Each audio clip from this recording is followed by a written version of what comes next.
প্রিয় শিক্ষার্থীরা, দেখো আমরা গত ক্লাসে যেটা শিখছিলাম, আমরা পাওয়ার সেট নির্ণয় করা শিখছি। আজকে আমরা দেখব পাওয়ার সেটের উপাদান সংখ্যা 2n কে সমর্থন করে কিনা। দেখো আমাদের প্রশ্নটা দেখে নেই। ধারাবাহিক ক্লাসের আমাদের প্রশ্ন নং 6, এ বি এবং এ বি সি এবং সি সমান এ ইউনিয়ন বি হলে দেখাও যে পি অফ সি অর্থাৎ সি এর পাওয়ার সেট এর উপাদান সংখ্যা 2n কে n, যেখানে n হচ্ছে সি এর উপাদান সংখ্যা। এখন এই অঙ্কটা সমাধান করার জন্য আমরা প্রথমে এই যে দেওয়া আছে লিখে নিয়েছি এ এবং বি, আর আমাদের যেটা পাওয়ার সেট নির্ণয় করতে হবে P of C. C set আমাদের এই প্রশ্নে দেওয়া নেই, যদি দেওয়া থাকে তো সরাসরি আমরা নিচের অংশ করতে পারবো, দেওয়া নেই তাই আমরা এটা সি সমান এ ইউনিয়ন বি। দেখো সি সমান এ ইউনিয়ন বি, প্রথমে আমরা এ সেটটা লিখে নিয়েছি, তারপর ইউনিয়ন বি সেট এ বি সি। এখন আমরা যেহেতু আমরা এর আগের অঙ্কটাই দেখছি যে পাওয়ার সেট কিভাবে নির্ণয় করতে হয়, উপসেট নির্ণয় করার পরে পাওয়ার সেট নির্ণয় করতে হয়, এই ক্ষেত্রে আমরা সরাসরি করতে পারবো, এটা আমাদের কোনো অসুবিধা নেই। অতএব আমরা লিখব পি অফ সি অর্থাৎ সি এর পাওয়ার সেট সমান, প্রথমে কি হবে, প্রথমে একটি ফাঁকা সেট হয়, এরপরে একটি করে লিখতে হবে উপাদান এ বি সি। এরপর কয়টি করে উপাদান লিখবো আমরা সবাই, এরপরে আমরা দুইটি করে উপাদান লিখবো A B A C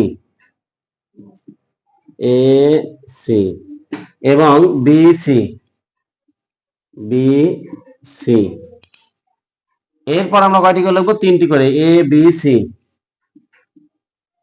A B C. এই সকলগুলো আরেকটা সেটের ভিতরে থাকবে। এখন দেখো যে এটাকে আমরা এই যে প্রমাণ করতে বলেছে, দেখাও যে লেখা আছে, দেখাও যে লিখতে গেলে পাওয়ার সেট নির্ণয় করার পর আমাদের আর একটু স্টেপ বাকি আছে, সেটা আমরা করবো। দেখো এখানে সি সেটের উপাদান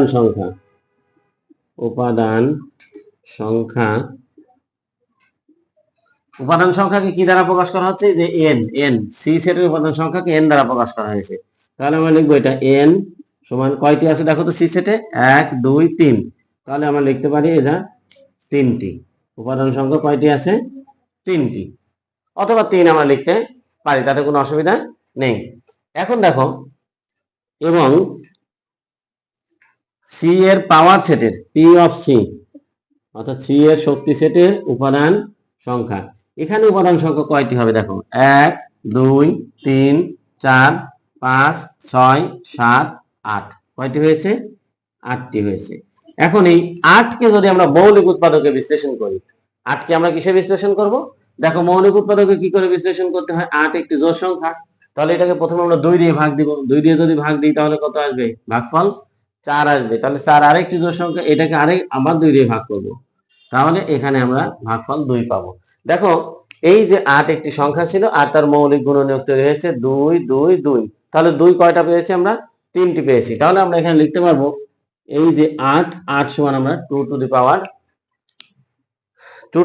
3 লিখতে পারবো বা 3 লিখতে পারবো। দেখো 2 টু দি পাওয়ার 3, এই যে 3, তাহলে n সমান কি লেখা আছে, 3 লেখা আছে। এখন আমাদের এখানে n আছে না 3 আছে, 3 আছে, তাহলে 3 সমান n সমান যদি 3 হয়, তাহলে 3 সমান আমরা কি লিখতে পারবো, n লিখতে পারবো। তাহলে দেখো 2 টু দি পাওয়ার n আমরা লিখতে পারবো, এই যে 2 টু দি পাওয়ার n আমরা লিখছি, তাহলে 3 উঠে গেল আর 3 পরিবর্তে আমরা এখানে n ব্যবহার করছি।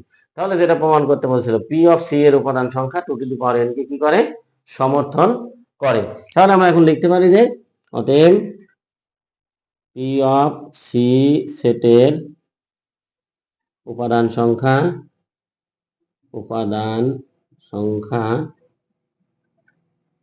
2 টু দি পাওয়ার n কে সমর্থন করে,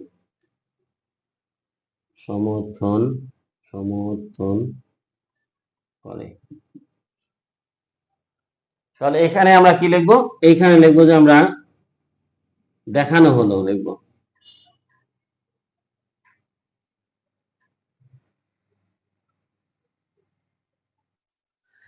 দেখো এই নিচে এসে আমরা এই লাইনটা আরেকবার লিখবো যে পি সেটের উপাদান সংখ্যা 2 টু দি পাওয়ার n কে সমর্থন করে। যেহেতু এখানে লেখা ছিল কি দেখা হচ্ছে, তাই আমরা এখানে লিখছি দেখানো হলো।